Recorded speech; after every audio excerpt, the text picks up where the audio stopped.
from God I did. For how to act I did not know. At length I came to the conclusion that I must do as James directs. That is, ask of God. It was on the morning of a beautiful, clear day, early in the spring of 1820.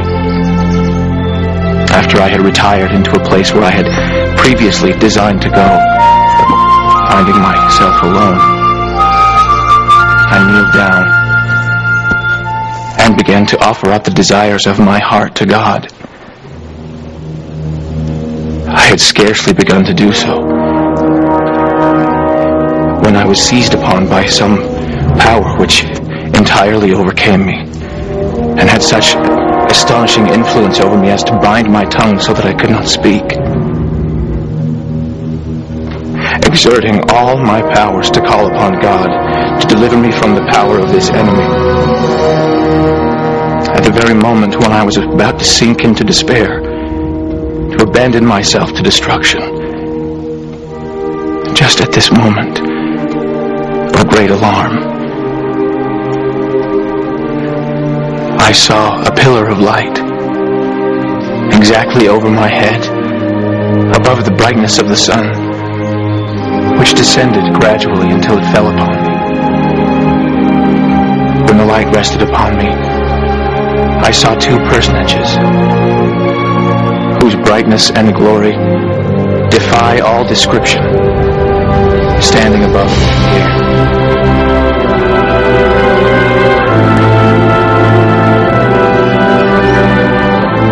One of them spake unto me, calling me by name, and said, pointing to the other, "This is my beloved Son. Hear him." I asked the personage standing above me in the light, which of all these sects was right, for it had never entered into my heart that all were wrong. I was answered that I must join none of them, and many other things did he say unto me.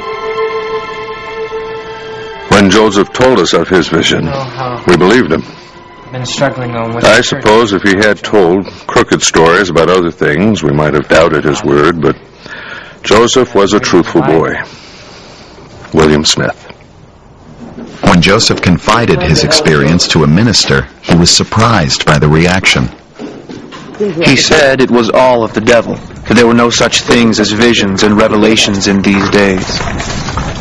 We never knew we were bad folks until Joseph told his vision. We were considered respectable till then. But at once people began to circulate stories in wonderful ways. William Smith. There was something about Joseph folks could not understand. Some way he knew more than they did, and it made them mad. Once some rascals took Joseph and dunked him in the pond, just because he preached what he believed. Thomas Taylor. Melvin was the senior, the brother, the oldest. And Joseph says of him he was unsurpassed, and he names several things. Apparently his stature, he was tall and strong. But he also speaks of his faith and his guilelessness. He was so intertwined in honoring Joseph's experiences and in seeking to sustain him in every way he could, including helping with the tremendous burdens of labor and work and the building of the so-called frame house, but also in prayer and in encouragement. Joseph seems to be sensitive about what seemed to us like innocent behavior, going out with his friends and having a good time. But we need to remember that part of his cultural environment is Methodism, which is an extremely strict religion. No dancing, no music. The violin was considered insidious. And even loud laughter or too much fun was thought to be a kind of a sinful behavior, a backslider from your own conversion. I think he was hypersensitive to anything that seemed to be inconsistent with a religious life. On the evening of the 21st of September, while I was in the act of calling upon God, I discovered a light appearing in my room.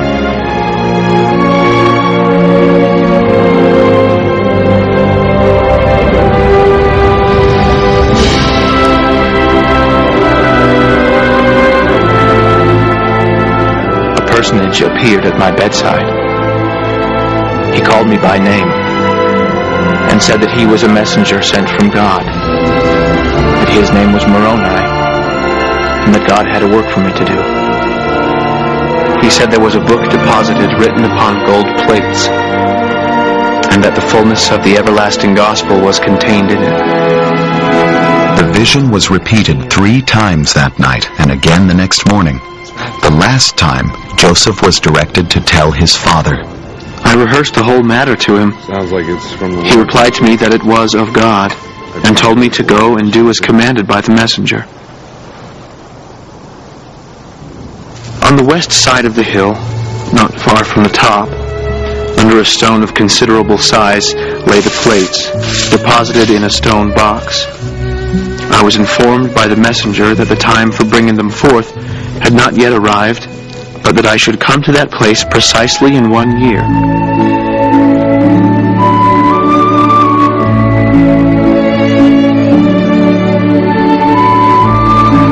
The angel Moroni came to me in the field. The next evening, Joseph told the rest of the family about the angel and the plates. Our family presented an aspect as singular as any that ever lived, all giving the most profound attention to a boy 18 years of age. The sweetest union and happiness pervaded our house. Lucy Mack Smith. And he told me that I should go and do as he said. Such tranquility did not last long. November 15, 1823. Alvin was taken seriously ill.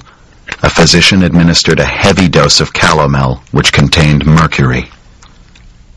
It lodged in his stomach, and all the medicine afterwards administered freely by 4 very skillful physicians could not remove it.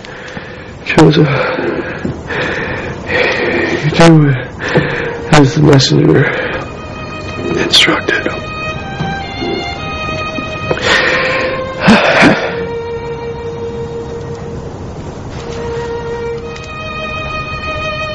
He bade us each farewell and breathed out his life as calmly as a clock. Lucy Mack Smith. It was such a tragic loss for Joseph. He loved Alvin so. From the beginning, he was one of his greatest supporters.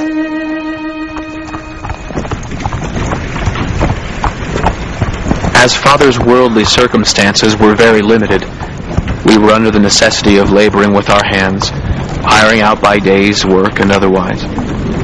Sometimes we were at home, sometimes abroad. In October 1825, I hired with Josiah Stoll. He took me with the rest of his hands to dig for a silver mine. I was put to board with Mr. Isaac Hale.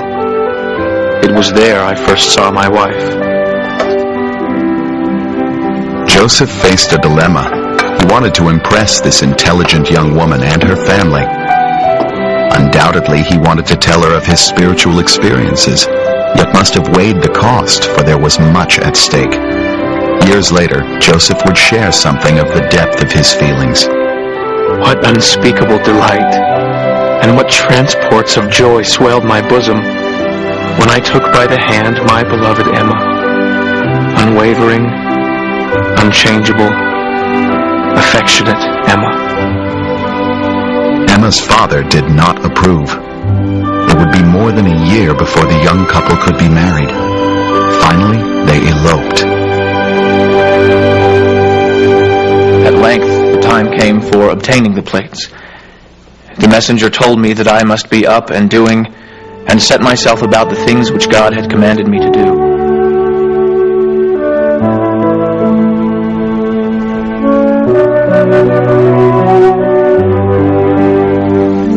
He delivered the plates up to me with a charge that I use all my endeavors to preserve them. I soon found out the reason why.